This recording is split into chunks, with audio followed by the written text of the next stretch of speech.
భాగంగా ఏదైతే ఆలయ మూసివేత కార్యక్రమాన్ని భారతీయ జనతా పార్టీ పూర్తిగా ఖండిస్తూ ఉన్నది.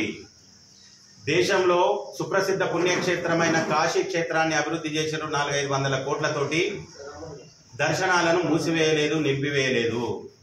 ఉజ్జయిని కారిడార్ 600-700 కోట్లతోటి అభివృద్ధి జరిగింది, దర్శనాలు నిలిపివేయలేదు, మూసివేయలేదు. ప్రజలకు, హిందూ బంధువులకు రాజన్నను దూరం చేస్తామంటే మాత్రం ఊపునే పరిస్థితి లేదు. ప్రతి సందర్భంలో మా సీనియర్ నాయకులు పెద్దలు ప్రతాప రామకృష్ణ గారు రాజన్న స్థానంలో భీమన్నను ఏ మేరకు దర్శనం చేస్తారని అడుగుతూనే ఉన్నారు. దానికి అధికార పార్టీ స్థానిక ఎమ్మెల్యే గారు కానీ, ప్రభుత్వ విప్ గారు కానీ సమాధానం చెప్పే పరిస్థితిలో లేరు. ముస్లింల పవిత్ర దేవాలయాలుగా భావించే మసీదులో దేశంలో ఎక్కడా కూడా హిందువుల సమాధి లేదు.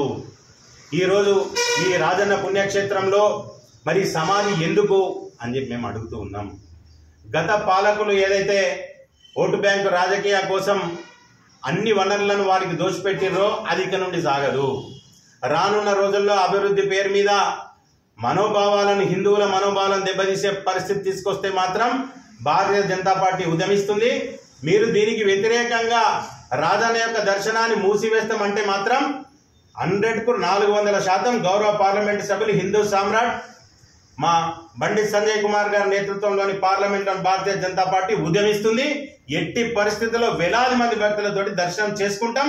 పునర్నిర్మాణంలో భాగంగా అక్కడి నుండి దర్గాను తొలగించవలసిందిగా మా డిమాండ్ను మీ ద్వారా తెలియజేస్తున్నాం. భారత్ మాతాకి జై.